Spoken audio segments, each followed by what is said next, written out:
ಮಾನ್ಯ ಮುಖ್ಯಮಂತ್ರಿಗಳು ಜನತಾದಳ ಪಕ್ಷದಲ್ಲಿ ಇದ್ದಂಥ ಸಂದರ್ಭದಲ್ಲಿ ಇವತ್ತು ಜನತಾದಳ ಪಕ್ಷ ಅಂದರೆ ಭಾಳ ಜನ ಒಕ್ಕಲಿಗರಿಗೆ ಸೀಮಿತವಾಗಿರ್ತಕ್ಕಂಥ ಪಕ್ಷ ಅಂತಕ್ಕಂಥದ್ದು ಒಂದು ರೀತಿ ತಪ್ಪು ಕಲ್ಪನೆಯನ್ನು ಹೊರಡಿಸ್ಬಿಟ್ಟಿದ್ದಾರೆ. ಆದರೆ ದೇವೇಗೌಡರು ಸಾಹೇಬರು ರಾಜಕಾರಣ ಜೀವನದಲ್ಲಿ ಇವತ್ತೇನು ರಾಜ್ಯದ ಮುಖ್ಯಮಂತ್ರಿಗಳಿದ್ದಾರೆ ಅವ್ರನ್ನ ಉಪಮುಖ್ಯಮಂತ್ರಿ ಸ್ಥಾನಕ್ಕೆ ತೆಗೆದುಕೊಂಡು ಹೋಗಿ ಕೂರಿಸಿದ್ರು.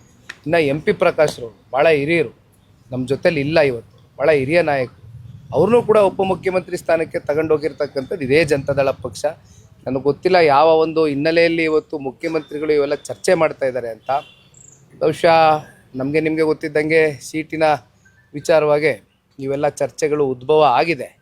ಆದರೆ ಒಂದು ಕೇಂದ್ರದಲ್ಲಿ ಕಾಂಗ್ರೆಸ್ನವರು ಆ ನಾಯಕತ್ವಕ್ಕೆ ಏನಾದರೂ ಕೇಂದ್ರದಲ್ಲಿ ಬೆಲೆ ಕೊಡ್ತಾರೆ ಅನ್ನೋದಾದರೆ ರಾಜ್ಯ ನಾಯಕರು, ಬಹುಶಃ ಕೇಂದ್ರ ನಾಯಕರು ಈ ಕೂಡಲೇ ಇಂಟರ್ಫಿಯರೆನ್ಸ್ ಕೊಟ್ಟು ಇದಕ್ಕೆ ಏನಾದರೂ ಒಂದು ತೆರೆ ಎಳೀತಕ್ಕಂಥ ಕೆಲಸ ಮಾಡಬೇಕು. ಇಲ್ಲಾಂದರೆ ಇದೇ ನೆಪ ಹೊಡ್ಕೊಂಡು ಇನ್ನೊಂದು 2 ವರ್ಷ ಇದೇ ರೀತಿ ಕಾಲಹರಣ ಮಾಡ್ಕೊಂಡು ಹೋಗ್ತಾರೆ ಕಾಂಗ್ರೆಸ್. ಮಾನ್ಯ ಮುಖ್ಯಮಂತ್ರಿಗಳು ಜನತಾದಳ ಪಕ್ಷದಲ್ಲಿ ಇದ್ದಂಥ ಸಂದರ್ಭದಲ್ಲಿ ಇವತ್ತು ಜನತಾದಳ ಪಕ್ಷ ಅಂದರೆ ಭಾಳ ಜನ ಒಕ್ಕಲಿಗರಿಗೆ ಸೀಮಿತವಾಗಿರ್ತಕ್ಕಂಥ ಪಕ್ಷ ಅಂತಕ್ಕಂಥದ್ದು ಒಂದು ರೀತಿ ತಪ್ಪು ಕಲ್ಪನೆಯನ್ನು ಹೊರಡಿಸ್ಬಿಟ್ಟಿದ್ದಾರೆ.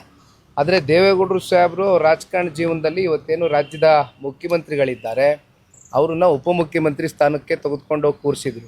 ಇನ್ನು MP ಪ್ರಕಾಶ್ರು ಭಾಳ ಹಿರಿಯರು ನಮ್ಮ ಜೊತೇಲಿ ಇಲ್ಲ, ಇವತ್ತು ಭಾಳ ಹಿರಿಯ ನಾಯಕರು, ಅವ್ರನ್ನೂ ಕೂಡ ಉಪಮುಖ್ಯಮಂತ್ರಿ ಸ್ಥಾನಕ್ಕೆ ತಗೊಂಡೋಗಿರ್ತಕ್ಕಂಥದ್ದು ಇದೇ ಜನತಾದಳ ಪಕ್ಷ. ನನಗೆ ಗೊತ್ತಿಲ್ಲ ಯಾವ ಒಂದು ಹಿನ್ನೆಲೆಯಲ್ಲಿ ಇವತ್ತು ಮುಖ್ಯಮಂತ್ರಿಗಳು ಇವೆಲ್ಲ ಚರ್ಚೆ ಮಾಡ್ತಾ ಇದ್ದಾರೆ ಅಂತ.